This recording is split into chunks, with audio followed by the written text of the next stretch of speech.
LEIGHTDICKEY.com. Do you have an event or occasion coming up that could use a special touch? Perhaps a wedding, a production, a show? Good! Then you're in luck. Hayley Moores is who you're looking for. Hayley is a makeup artist in the Toronto, Ontario area, specializing in bridal, glam, natural, and special effects. She's incredibly talented, professional, easy to work with, and has a personality that is second to none. To book Hayley Moores today, follow her on Instagram at mad_milash, that's MAD_MILASH, or email her at madmilash, again, that's MADMILASH @gmail.com. Book Hayley Moores today, you'll be glad you did. LEIGHTDICKEY.com. LEIGHTDICKEY.com. Do you find yourself reminiscing on what life was like when you were younger? Do your favorite songs, movies, and TV shows instantly take you back to a simpler time? Great! Then you're in the right place. Join me, Leigh Dickey, on my new web series and podcast, Yo Nostalgia, where I cover everything you grew up with. From films and toys to fads and trends, Yo Nostalgia has it all. Subscribe on YouTube, Apple Podcasts, Spotify, and wherever podcasts are available. Follow along on social media at Yo Nostalgia Show to keep up on this time-traveling trip. Yo Nostalgia, breathing new life into your memories, available everywhere now. LEIGHTDICKEY.com. LEIGHTDICKEY.com.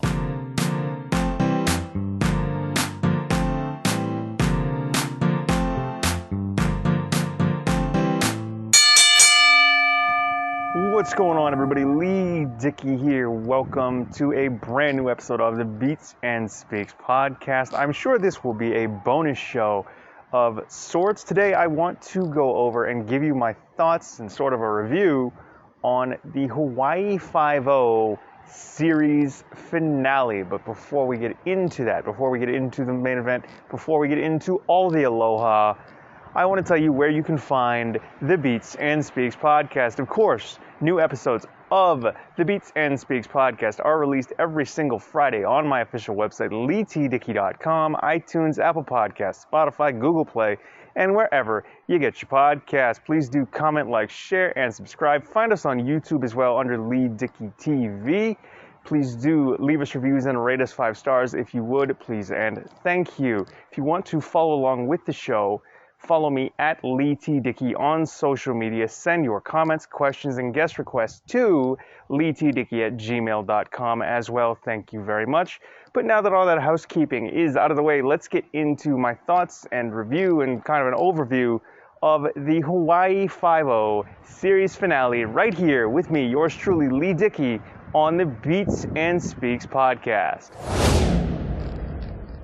All right, so yes, the Hawaii Five-0 series finale. Now, by the time this goes up, it probably would have aired a week and a half to 2 weeks ago, but I'm going to give you my thoughts anyway. So I'm going to give you a bit of a background on how I kind of found the Hawaii Five-0 reboot and what I first thought of it, and then we're going to get into this last season and this series finale. So my story with finding the Hawaii Five-0 reboot was I saw bits and pieces of the pilot when season 1 kicked off in September of 2010, and I didn't necessarily like it because I think it followed at that point NCIS Los Angeles, and I am a big NCIS fan. I'm a fan of all its spin-offs, whether it's NCIS Los Angeles or NCIS New Orleans. I really wish that NCIS Red was picked up, because I actually did enjoy that concept of having a mobile NCIS unit, but unfortunately it wasn't. But getting back to the Hawaii Five-0 reboot, I saw bits and pieces of the pilot. I tried to fall in love with it, and I just couldn't.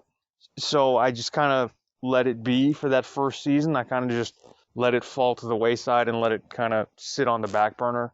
And then it was in the off season between seasons 1 and 2 of Hawaii Five-0 that I binged the entire first season. I binged that entire first season, and I fell in love with it. because it was just action, and then it built the story of the characters and their families and how they came to basically be one cohesive family police sort of task force unit on the island of Hawaii, or Oahu. But it just, I don't know what happened, but at first didn't really like the show. I kind of thought it was a clone, and then this was like, I was kind of getting into that whole like reboots kind of I was kind of iffy on reboots to begin with, but I didn't know what it was like to experience the original Hawaii Five-0 that ran from 1968 to 1980, as by the time I was born, that original series was off the air. It was before my time. Yes, I'd seen bits and pieces of the original series in syndication, but I didn't really get much exposure to it. So this kind of re-imaging or rebooting of the Hawaii Five-0 franchise was me looking at it through new eyes and new glasses. And I didn't necessarily like the pilot, as I said previously, and I just kind of wrote it off. But after binge watching that entire first season and seeing how it all kind of came together and became one cohesive unit and just everything kind of like stitched together at the end, I fell in love with it. Because it was just, it was 24 episodes. I think that first season was about 24 episodes, and it sucked me in. I don't know. I'm a big fan of police procedural shows, so maybe that's why I'm a big fan of NCIS, its spin-offs, Law and Order, and shows like that. So I don't know why I initially just didn't like the Hawaii Five-0 reboot and reimagining to begin with, but I guess, it all turned around in that off season, in that first off season for me, and I just instantly fell in love with it. And once I saw how the first season ended, I couldn't wait for season 2 to kick off, and then I would just a loyal viewer from then on out. And it was just like, I loved that dynamic of Grace Park, Daniel Day Kim, Scott Conn, Alex O'Loughlin. I think Peter Lenkoff did a fantastic job with the reboot. Of course, he's got the Magnum PI reboot and the MacGyver reboot, which I both love those shows. And I think at one point there was a Cagney and Lacey reboot that he was at the helm of, and I guess CBS just passed on it, which is unfortunate because I think that would have been cool as well. I mean, with Peter Lemkoff at the helm, it's just he's the golden goose and he's laying golden eggs in terms of like police procedural reboots for CBS. Like, he is the guy of this generation, and I mean, it shows because they were both, I mean, all those shows that he's got on the air right now when it comes to Magnum PI, MacGyver, and what transpired with Hawaii Five-0, it shows how successful those shows are and really how successful he is in rebooting these old properties, and it's fantastic. So it just, I fell in love with Hawaii Five-0 during that first off season, and I was a loyal viewer right up until the end. And I think the chemistry between Scott Conn, Alex O'Loughlin, like, that was there from day one, because you could see it in the first season, you could see it in the pilot. It was fantastic. I really wish, well, it was there with all of them too once everybody got involved. Daniel Day Kim, Grace Park, Taylor Willie was fantastic. And I don't know, my opinion, I wish they'd brought in Will Yun Lee a little more, who played Sang Min on the show in a recurring capacity during the latter seasons, but I'm assuming that after Grace Park and Daniel Day Kim left, he left as well, which unfortunate, but I mean, I really did enjoy the Sang Min character. And you had Taylor Grubbs, who played Scott Conn's TV daughter, Grace Williams, fantastic. I wish that they could have brought her in more in this final season, and the same goes for, I forget her name, but the actress who played Scott Conn's TV ex-wife. I really wish that they had brought her in more in this final season. And it just, for the 10 seasons it was on the air, I loved it. Aside from, like, not really loving the pilot and or, like, bits and bobs of the first season to begin with, But once that off season kicked off and I had nothing to watch, I was like, well, what else is there? Okay, I'll give Hawaii Five-0 a second chance, and I'm glad I did because I was a loyal viewer right up until the end. And I thought it was great how they brought in Chi McBride, Ian Anthony Dale, I think was there from the get-go, if not like season 2.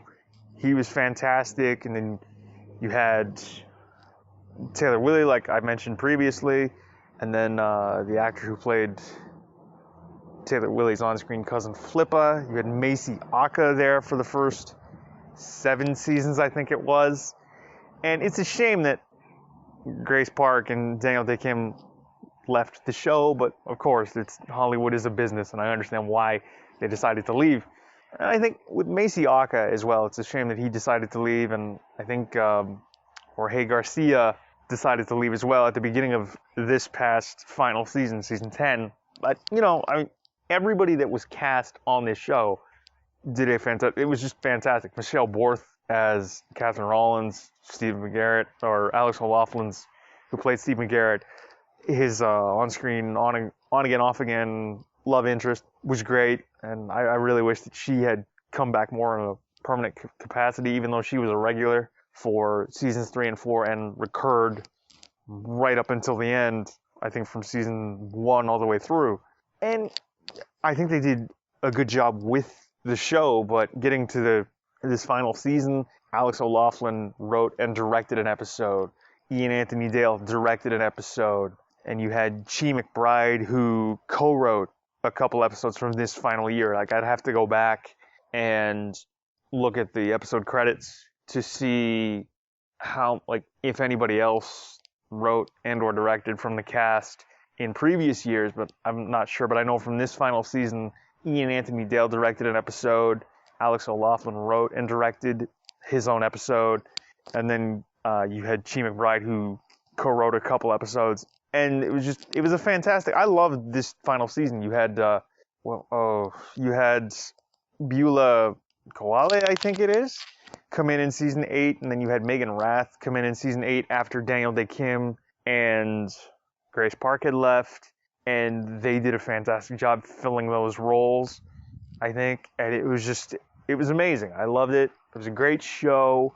Getting to the series finale, though, like, leading up to it, I think for the last 2 or 3 episodes, the team was trying to decode this cipher that Steve McGarrett's mother, played by Christine Lahti, I think her last name is, who was on Chicago Hope. She was on Law & Order SVU as well. But she had sort of left that to him to figure out and decode. And so they were trying to figure it out. And then you got, at the end, Scott Conn, who played Danny Williams, gets kidnapped in the series finale by the Dayume character, who is the wife of the Wofat character played by, I think it's Mark DeCostas, who was on the show in a recurring capacity from, I think, seasons 1 through 4. And she didn't have, the actress who played Dayume, she didn't have much, I don't know, she didn't have much of a role this year. I think you had, I don't know if it's Karina Law or Katrina Law, who came in to fill out the team after Jorge Garcia left. And she did a great job as well. I really wish that Hawaii Five-0 had gotten renewed for at least season 11, just so we could flesh these stories out a little more. But so in the series finale, Danny Williams, Scott Conn gets kidnapped. Dayume proposes a trade to Steve McGarrett. You give me the cipher, I give you your partner back, and then we'll call it even, whatever. I'm going to take what's rightfully mine. And then in the series finale, you see a little more of the pilot fleshed out with how Alex O'Loughlin's TV father, like John McGarrett, was basically killed, and why, and who was on the other end of that phone call to the Victor Hess character. So that was cool, but I think the series finale seemed rushed. So Scott Conn gets kidnapped and then is held. Alex O'Loughlin gives the cipher to the Dayume character. Dayume decides, you know what, I don't need Danny Williams anymore. Make sure, when she calls up one of her henchmen, make sure McGarrett, Alex O'Loughlin, finds a dead man when he comes to, rescue his partner. Scott Conn, Danny Williams, breaks himself out of that predicament and basically shoots his way out, but just as he gets to the door of the house or building that he's held in, one of the henchmen gets a shot off and it hits Danny Williams in the chest. He starts bleeding, and so Alex O'Loughlin, Steve McGarrett, they get to where Scott Conn is being held, and then they find that he's been shot because he's been on the floor for several minutes. He's in a pool of his own blood. They drive him to the hospital. They say what's going on, and so they're working on him a little bit.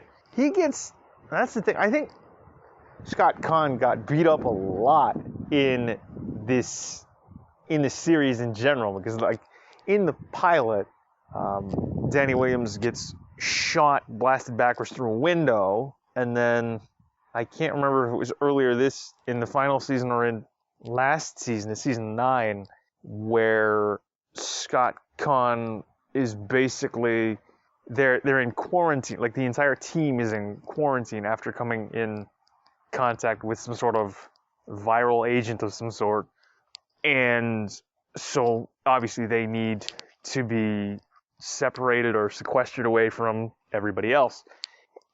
So somebody breaks in and basically holds the team captive, and then shoots Scott Conn, Danny Williams, in the chest, and it's a bad omen because they're being quarantined. Danny Williams is hurt, he's been shot, and then the person that shot Danny Williams while they were in quarantine shoots themselves in the head, and yada yada yada. You go through that episode and you find out that it was the person that shot Danny Williams in quarantine was the sort of abusive ex-husband of someone that the Danny Williams character was associated with in New Jersey. It was a sort of a domestic violence thing gone bad. And so fast forward to this series finale, and like I said about the pilot with the Danny Williams character getting shot and blasted backwards through a window, it seemed that he, basically got beat up a lot. I think there was a period of time where I don't remember a time where Danny Williams wasn't sort of like the butt end of the joke or like getting beat up on. There was a point in this season where he got into a car accident and his passenger bleeding heavily, and unfortunately the passenger passed away in the passenger seat of his car. So there's a lot of things going on in this final year. With the series finale, getting back to the whole Dayume thing, and Danny Williams getting shot in the chest, and they having to work on him a little bit, yet they've still got to decode the cipher. It seemed rushed to me. Like, the series finale seemed rushed, and to be quite honest, it was get Danny Williams to the hospital, make sure he gets worked on. I figured he'd be involved a little more, even though Scott Conn didn't feature as heavily in the later years of Hawaii Five-0, but it's just the way it is. And then so I think it's Katrina Law, I can't remember her name. It's either Karina or Katrina, so I'm going to bounce around between the two. It takes, I think it's Lance Gross, who played this former Special Forces guy in the final 2 episodes, to find somebody to decode the cipher.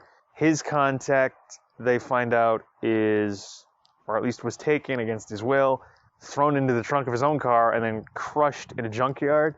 It's always that, like, the Dayume character is one step ahead, and they find that out until the end, where then she's finally apprehended, and it seemed rushed. I don't think there was a glimpse in there with Joe White, the Joe White character, who was played by, I think, is it Terry O'Quinn or Terry Quinn? One of those two. And I just thought, this seems a bit rushed, Like, it seemed like just a regular episode. I get that, like, the show itself was canceled at the end of February, and the series finale aired on April 3rd, so I guess maybe they had hopes for getting renewed, and the hammer kind of came down at the last minute, and they kind of had to change plans as to, okay, we're writing a series finale now instead of just a season finale. But even for a final episode, it seems rushed, and it just seemed like a regular episode. It didn't even seem like a season finale to me, because it was kind of, to me, it kind of just felt a bit discombobulated and all over the place. I'm like, okay, we have to wrap things up. I mean, there was a storyline in there where Ian Anthony Dale, the Adam Noshimori character, was playing both sides of the fence with his old life in the Yakuza and Hawaii Five-0, and it was just sort of like, okay, I turned my badge in, and like, we're gonna do this with the Yakuza now, and oh wait, no, I was playing with the Yakuza a little bit, and then it just kind of fell apart. You know, to me, it just kind of like, where are they going? How are they gonna wrap this up? And I don't think they could, because they had to quickly just kind of wrap everything up, because I suppose the hammer kind of fell late on the series cancellation, which again is unfortunate, because I think they could have at least gotten one more year. Right? I think they should have at least gotten one more year. So I'm pretty sure at this point, like after 10 seasons, everybody involved wants to move on to other projects, or they may want to move on to other projects. Some people might, but I think they could have gotten at least one more year or two. And I read something somewhere where Peter Lenkoff was hopeful, or yeah, he was hoping that the show could go on for at least a few more years. And it's unfortunate that they got canceled, from my view, at like the last minute, and had to wrap everything up by like the beginning of April. But I think it's cool that I guess the thing that kind of made it final for me was the fact that they had Michelle Borth come in the final scene of the episode of the series finale, where she just kind of went, the seat taken, and like, you know, Alex O'Loughlin, Steve McGarrett, is sitting in his seat because he's choosing to leave Hawaii, because, well, obviously he's done everything that he needs to do, and he just needs to go on to the next thing in his life, the next part of his life, the next adventure. So it's cool that the Catherine Rollins character, played by Michelle Borth, comes back in that final scene, and they just kind of sit next to each other, and he puts two and two together, like, hey, you decoded that cipher, thank you. So sit down, and that last shot is of Alex O'Loughlin and Michelle Borth with their hands sort of like interlaced with each other, and then, you know, fade to black, credits, that's it. That's the one thing that made it seem so final. I guess that means that, okay, these two characters are now going to go off and ride into the sunset on this next adventure, and that's their happy ending. And I think it was cool that in the latter seasons, it was either season 8 or 9, where Steve, pretty much a dog was introduced as another companion to Steve McGarrett and the Hawaii Five-0 team. So that was another cool thing. But for me, the series finale seemed a bit all over the place and a bit rushed. Whereas, like, they finally went, the Dai Yume character was this threat, which he showed up, I think, like, less than a handful of times. And it just seemed like, okay, we have to stitch this all together so it makes sense. I love the series, but maybe I expected more from the series finale. Maybe I expected too much. I don't know. Because it just seemed like a regular episode, and it didn't really even seem like a season finale. The only thing that made it sort of final, that this is the last episode in the series, was that final shot with Michelle Borth and Alex O'Loughlin holding hands and then having it fade to black. Because that's the one thing that kind of signified to me that, okay, these two characters are getting back together, and they're just riding off into the sunset, looking for the next thing that they're going to do together, that next adventure, that next sort of step in their relationship and where they're going to go. But that's just my opinion on Hawaii Five-0 as a whole. It's kind of been an overview and the series finale. I hope you guys enjoyed this episode. Please do comment, like, share, and subscribe. Find us on your favorite podcast app and player of choice, as well as my official website, LEIGHTDICKEY.com. We're on YouTube as well under Leigh Dickey TV, so please do comment, like, share, and subscribe there as well. Please do rate us 5 stars and leave us reviews on your favorite podcast app and player of choice. If you want to follow along with the show, please do follow me at LEIGHTDICKEY on social media. Send your comments, questions, and guest requests to LEIGHTDICKEY@gmail.com. We will see you all and talk to you all next week for a brand new episode of the Beats and Speaks podcast. Of course, I have been your host, Leigh Dickey, and I will see you and talk to you soon. Have a good one. See you later. Peace.